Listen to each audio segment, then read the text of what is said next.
Assalamualaikum warahmatullahi wabarakatuh. Hai teman-teman sekalian dimanapun berada.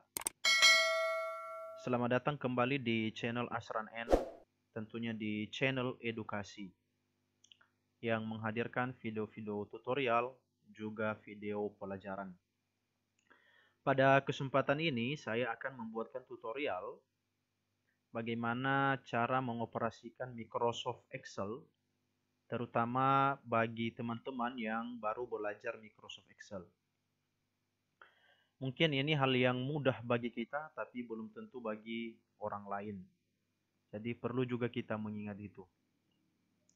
Jadi sebelum saya melanjutkan tutorial ini, jangan lupa dukungannya untuk mengklik like, share, and subscribe, serta tinggalkan komentar sesuai dengan isi video. Salam silaturahmi untuk semuanya, semoga kita selalu mendapat kesuksesan. Dikarenakan subscribe itu gratis guys. Oke, mari kita mulai tutorialnya. Check it out. Jadi langkah pertamanya, silakan klik 2 kali pada lambang Microsoft Excel yang ada di desktop. Sehingga layarnya terbuka seperti ini ya. Jadi beginilah tampilan Microsoft Excel itu. Dia terdiri dari lajur kolom dan juga lajur baris. Yang ada angka 1, 2, 3 sampai selanjutnya ini itu disebut sebagai baris. Sedangkan yang A, B, C, D sampai seterusnya itu disebut sebagai kolom. Kemudian di sini ada yang namanya kursor. Ya, jadi kursor ini ya, ini yang saya pindah-pindah ini itu namanya adalah kursor ya. Nah, di mana kita menempatkan kursor, setiap kita pindahkan itu disebut sebagai sel. Misalnya kursornya saya tempatkan di sini ya. Di sini, maka nanti sel ini disebut dengan sel E4. Ya, bisa kita lihat di sini. Sel E4. Atau misalnya saya buatkan di sini. Nanti secara otomatis dia akan berubah di sini. Ya, sel A1. Di sini misalnya C16. Jadi itu disebut sebagai sel. Sel itu pertemuan antara satu baris dan juga satu kolom. Ya, jadi mudah-mudahan sampai di situ guys bisa difahami pengenalannya.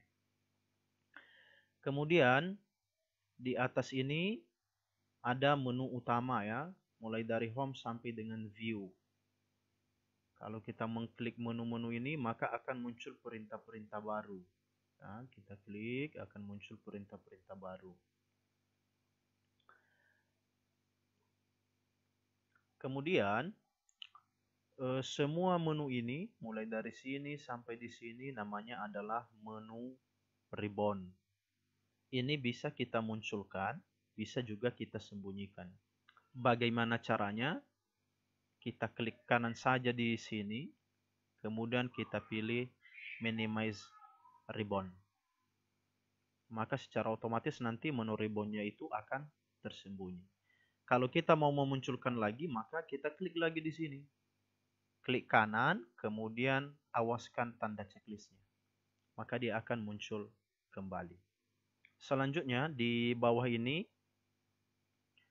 ada yang namanya sheet ya, sheet 1, kemudian sheet 2, sheet 3. Kalau kita mau menambah sheet boleh, kita klik saja ini ya, sheet 4, sheet 5 dan seterusnya. Saya buatkan satu contoh saja, saya anggap ini sebagai latihan part 1. Jangan khawatir kalau misalnya di sini ada kolom dan baris. Itu tidak akan tercetak nanti kalau kita memprint out. Ini hanya sebagai bantuan saja dalam pengolahan data. Oke, kita lanjutkan. Saya buatkan contoh sederhana saja memulai bekerja di Microsoft Excel bagi pemula ya. Nih.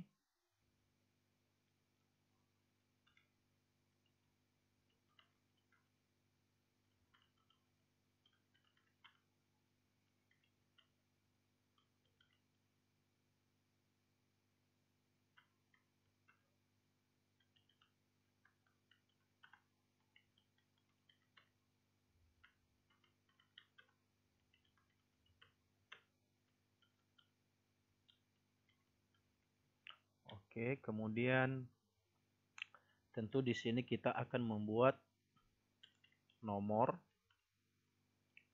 kemudian nama siswa, kemudian NIS, kemudian alamat,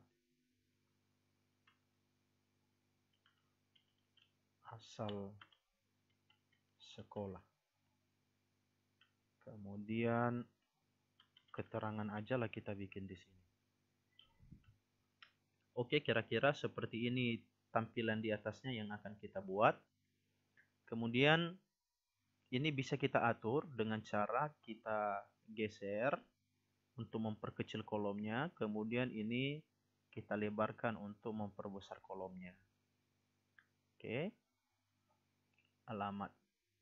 Tentu alamat ini kan agak lebar kolomnya, kemudian asal sekolahnya juga. Kemudian keterangan. Saya sedikit menjelaskan kegunaan dari pointer mouse yang saya gerak-gerakan ini terhadap kursor di Microsoft Excel ini ya. Kalau seandainya saya mengklik di kata keterangan, maka tentu kursornya akan berada di sini.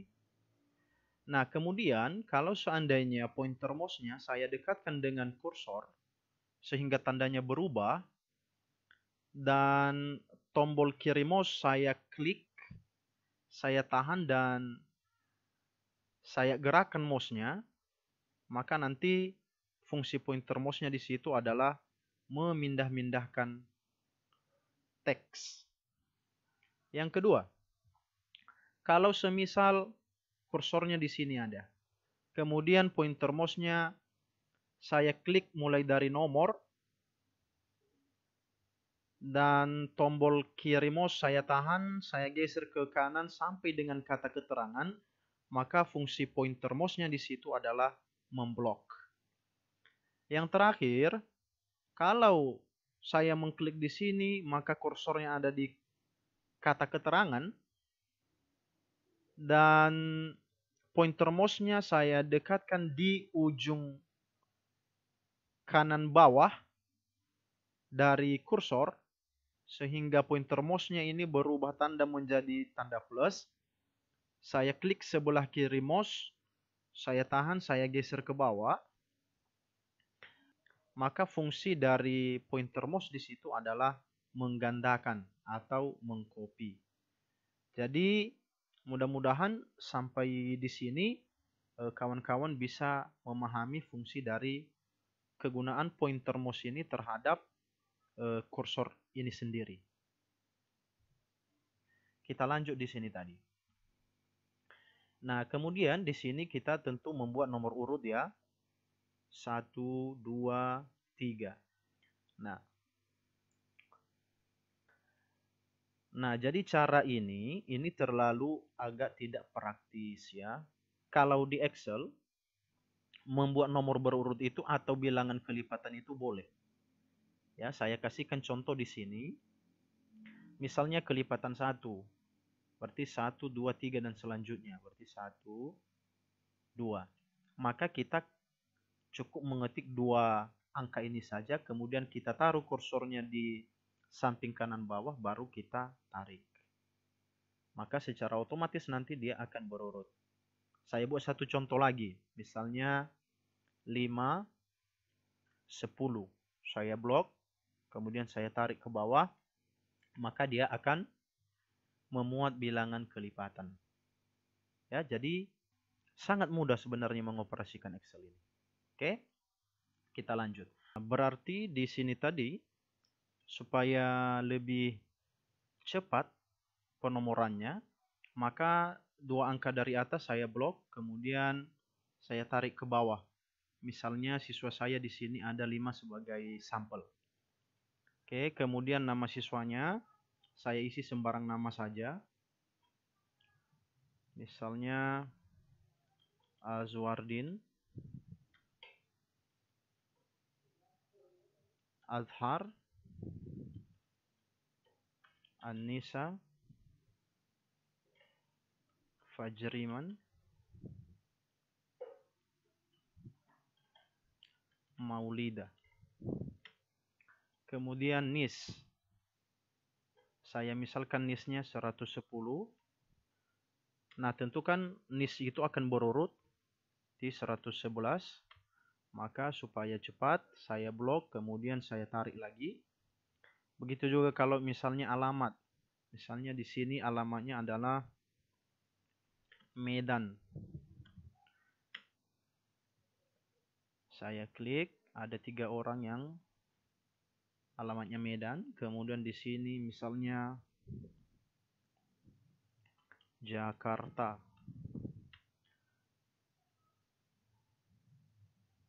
Nah, begitu di sini. Kemudian asal sekolah, saya kasihkan saja di sini sekolah 1, sekolah 2, sekolah 3, sekolah 4, sekolah 5.